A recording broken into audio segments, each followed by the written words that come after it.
nasiibana waxaa nala jooga Cabdullaahi Maxamed Cali Sanburuusho ambassador ahaa mar madaxweyneysa soo noqday sidoo kalena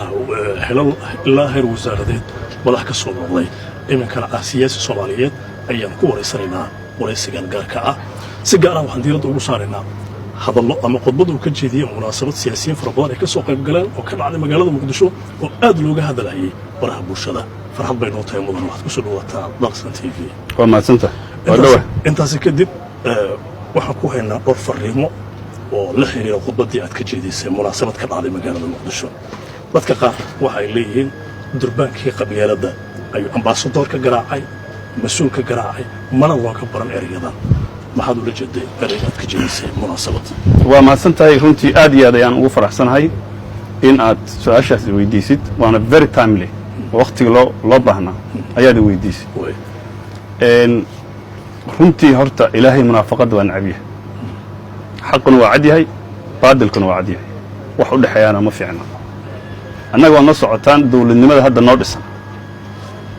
qaabkay ku dhisan tahay overall iyo socially shacuub ahaan dad qabiilaysan oo qabyaaladaysanana dawladdeenna haddii madaxweyne la dhisaayo iyo haddii wasiir la dhisaayo iyo haddii prime minister la dhisaayo iyo baarlamaankaba horta 4.5 aa lagu fadhiyaa nin walbana qabiil ku soo galaa qabaa'ilka odayaashooda iyo waxkaladkooda iyo xildhibaanadu markay jaga raadsanayaan ayagoo qabiilay raadsadaan mana fiicna wax marka oo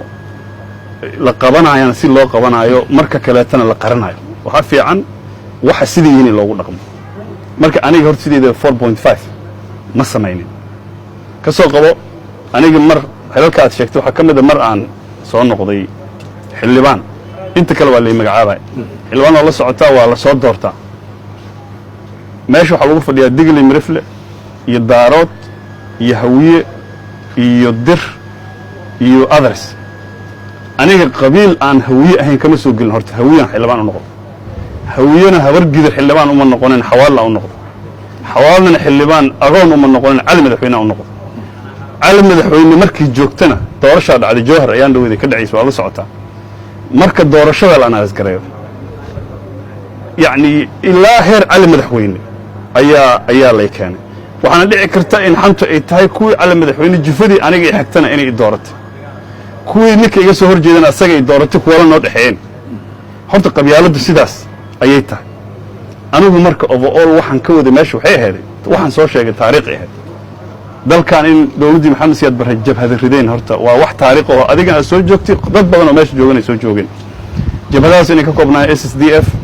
SNM UEC SBM SDM muran ka jir maya in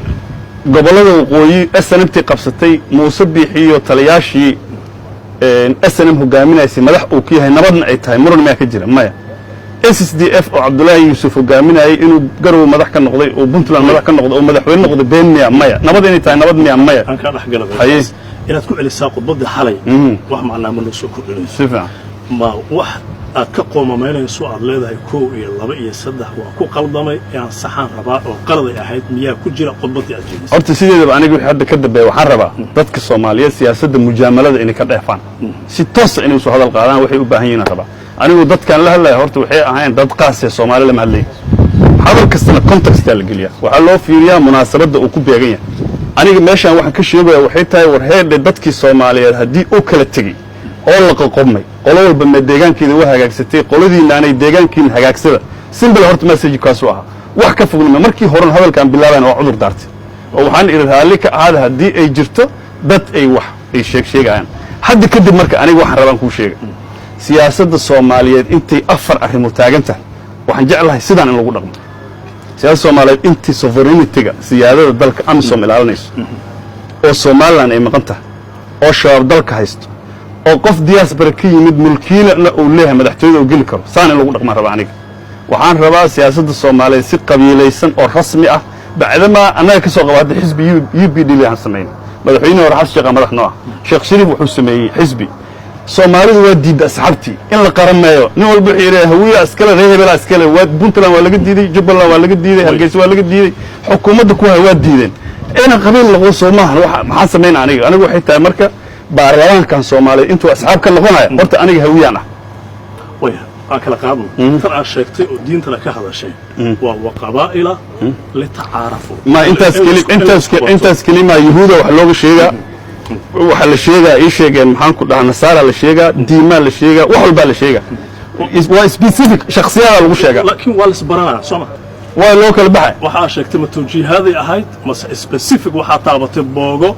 ku dhowaad 30 sano dadka iloobeen ayaad boorka uga jiftay wax boogahoon aniga aan taabtay ma jirto in hawiye UEC ahay been miya taariikhda ku qorantay sooma xamar maxamed siyaad bar hawiye inuu ka saaray Soomaaliya ka saaray been miya in ayagu hadday qabteen Talyaani Soomaalina ay gogol u noqdaan ay Talyaani nabad ka dhigaan soo been miya meesha qaraxu ka dhaco oo Soomaalida balaayo loogu soo abaalo oo dadku isku laga bilaabo gaalkacyo iyo intu dhaxayta afmadow dad degan dadka kale Soomaali meelay degan waa hagaajiyeen war meeshiina hagaajiye dambi ma maal dhaweey nina ra'iisul wasaaraha la hadlay tan aad ka hadashay mudane wax weeyaan erayada haddaan kugu raaco oo aan hayo waa in hal beel aad la hadashay in ayaga isdileen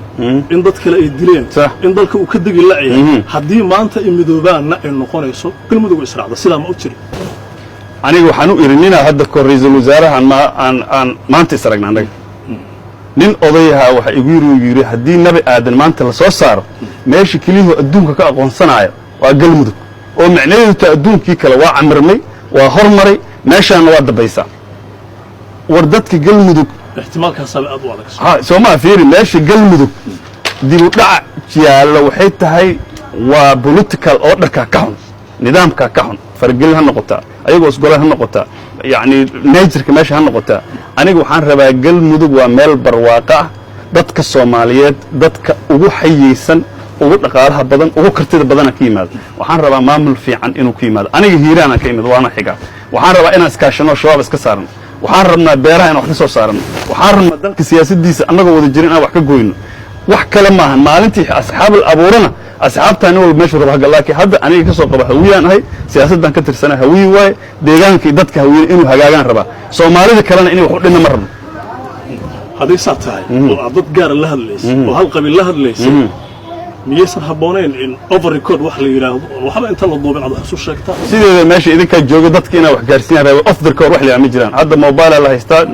device la haystaa waxa waxba kama jiraan aniga waxaan rabaa dadka aan ka dhashay sida uu ku socdo si ma ahan galmudug in la dhiso hirshabelle in la dhiso la hagaajiyo wax maamul tayo leh oo waxtar leh in laga hagaajin rabo maxaa ku soo aray magaalada Muqdisho oo qarax nasiib ku yeelatana in wax laga qabtaan raba horta waxiga waa specific dadkaan ku guubaabinay inay fadhiga ka kacanay is hagaajiyaan Soomaali hagaajiyaan ayaguna dhibka iska dhaafaan Soomaali dhib ka dhaafaan adduunkana wax qaybsanaa rabnaa haddii dawladda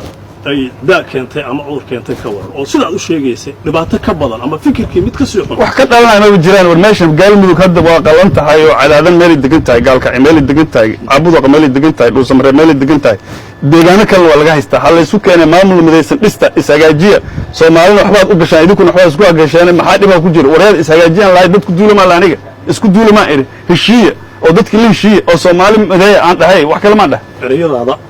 hal xadiisna kuma jirin quotation kale oo nolosha dadka waxay bartay ahna kuma jirin nolosha dadku waxay bartaan ku sheegay kuma jirin waxa kala soo qaadato ahayd labada Kuuriya oo kontumeeyada ognaay inta kala go'an Kuuriyada Koonfureed iyo Kuuriyada Waqooyi hadda ay dib ugu madoobayaan erayadaasi labada Kuuriya maxaad u isticmaashay horta erayada labada Kuuriya waxaan u isticmaalay galmudug waxa ku dhagan Puntland waxaan ku sii dhagan Soomaaliland gaalkacyo marka laga bilaabo ilaa Boosaaso 700 kilomitir ama waa ka badan tahay ama waa meelahaas intaas oo isku xiran dawladda ka talisa isbaara qabaa'il iyo kooxana ma yaalin waxaan la soconaa